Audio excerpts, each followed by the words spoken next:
Vidar returns. Today we're talking about Bill Gates. Is he a super guy here to help us out, or just another corrupt influence in the world? What's going on?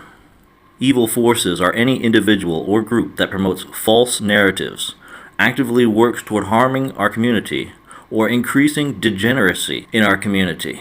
In attempting to prey on our emotions, they will claim that their actions are inspired by compassion or fairness. Their success is our destruction. Who is Bill Gates?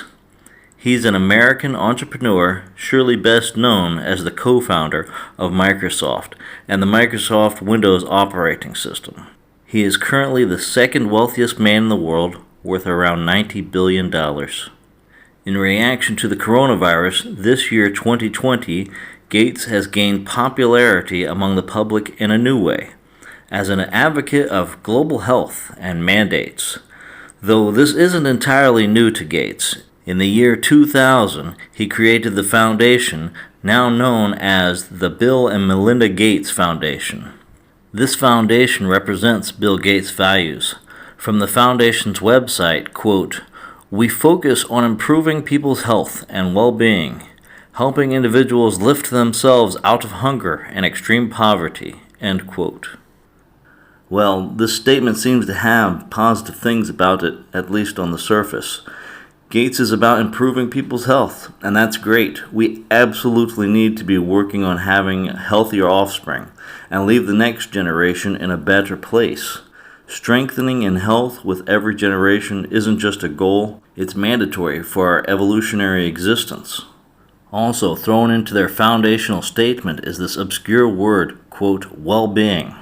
I've discussed the hedonistic use of this term well-being before in my last recording on Sam Harris' finale, link in the description. Is the Gates Foundation using the term well-being in a hedonistic way here also? If they are indiscriminately increasing the pleasure and existence of the current generation with disregard for the next generation, this is hedonism and is going against our collective survival. Coronavirus is the reason Bill Gates has come into the public eye recently. In response to the coronavirus, he has many things to say.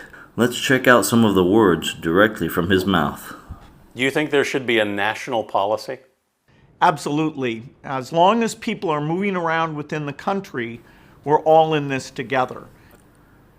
So here, Gates absolutely thinks there should be a nationwide law enforcement of people's behavior in response to the coronavirus.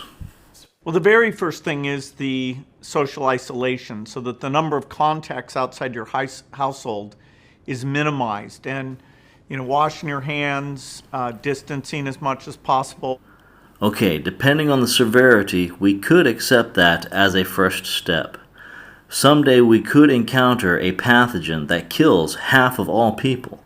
Then we certainly should be working hard to prevent a large spread.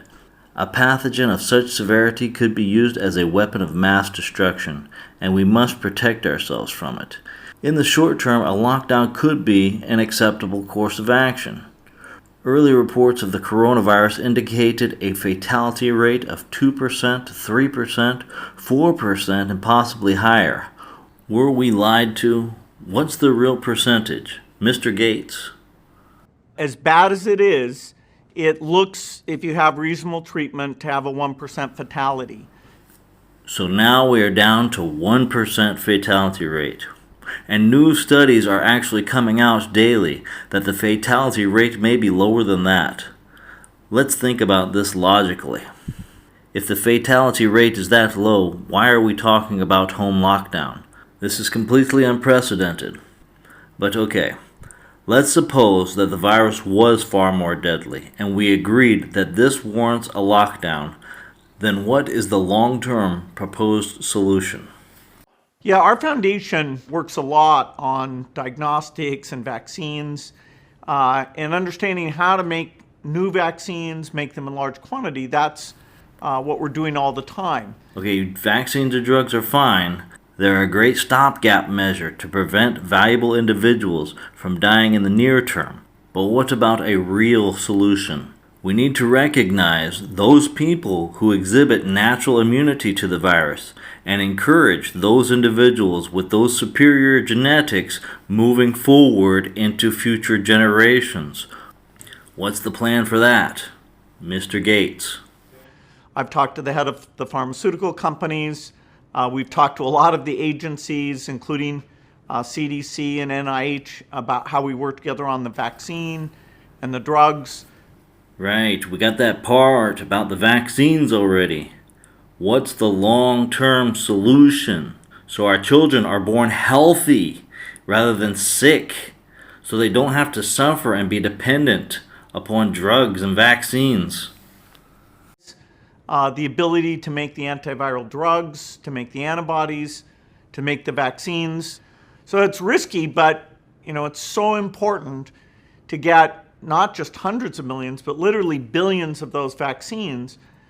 But the ultimate solution, the only thing that really lets us go back completely to normal and feel good about sitting in a stadium with lots of other people, is to create a vaccine and not just take care of our country, but take that vaccine out to the global population.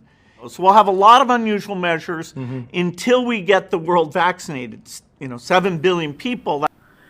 Here we begin to truly see into the sick and twisted idea of Gates' ideal future. This is absolutely disgusting. Instead of using technology to produce a world of healthy offspring, he seeks to produce a world of children born into degeneracy and illness only to be saved by his miracle injections. There are claims that Gates and or his funded institutions are accumulating vaccine patents. I couldn't verify if Gates himself was obtaining such patents, but I did find that PureBright, one of the institutions his foundation has sponsored, is currently accumulating patents on the genetics of the coronavirus. Link in description. There is a giant amount of money to be made in producing vaccines. How much money is there in producing healthy children that don't require vaccines? Donald Trump recently said, "We're in a war. I call it the invisible enemy." And he's 100% correct. Fighting a deadly virus is like a war, but it's a war we can easily win. Though just like any war, we need brave soldiers in the front line. It's possible that a few may die, but those that survive have proven themselves to have a superior genetic line that must continue on into future generations. This is how we save ourselves. We do testing to see who has been infected and who hasn't, using technology and science to make our children healthier, naturally, and stronger with every generation. We're at war with the virus, and we're at war with those who wish to use technology to destroy us. Evil are those who spread false narratives and degeneracy, and let's watch this rare clip as Gates recalls a private discussion he had with Donald Trump. So I saw him at Trump Tower, I said, hey, science and innovation is a great thing. Yes, those are good things. And what else did you have to say, Mr. Gates? He asked me if vaccines weren't a bad thing, because he was considering a commission to look into ill effects of vaccines. And somebody, his name is Robert Kennedy Jr., was advising him that vaccines were causing bad things. And I said, no, that's a dead end. That would be a bad thing. Don't do that.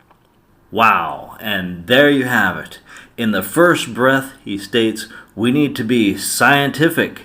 Then when somebody wants to research ill effects of vaccines, then he suddenly switches and reveals himself as anti-science. Science is only good when it reaches the outcomes that Mr. Gates desires. Otherwise, it's just a dead end, and don't do that. This is the two-faced kind of darkness we are dealing with here. Nature is trying to send us a message, send us a wake-up call that we're becoming weaker. Compared to what it could be, coronavirus is barely a slap on the wrist. Even Gates speaks on how to make the future stronger, yet his promotion of degeneracy makes him incapable of fully coming out to say it. We understand what needs to be done here. It's going to be very painful, but taking the pain early means there's a lot less pain, both medically and economically. Right now, the coronavirus barely has a fatality rate of 1%. That's a drop in the bucket. We need to work toward having children that are strong and naturally immune to viruses. We could use vaccines as a stopgap measure in the short term, but following Gates' degenerate solution will lead to far, far more weak and vulnerable people. Global vaccination isn't a solution of love. It's a path of disgusting abandonment and pushing our problems onto the next generation. Here is something they will never say in the media. Exposure to the coronavirus is the cure. Over the long term, exposure is the most viable cure for any society. Having degenerate traits or weaknesses, this is not inherently bad. None of us are perfect. It's the promoting of degeneracy that is evil. We must work together to fight this, work towards making a better future for our children. If you've listened this long, you should hit that like and subscribe button. Share this video with the friends of yours that are intelligent enough to hear the truth. I'm also on Steemit, Mastodon, Gab, Library, and Minds networks, and live chat on the Matrix network. The first principles of VIDA are coming to be released this year, 2020, guiding principles for a gratitude life, strong community, and building an incredible future. Also, if you haven't already, go and watch my previous video on Wrecked Sam Harris Moral Landscape Finale. Links for everything in the description. Vidar returns.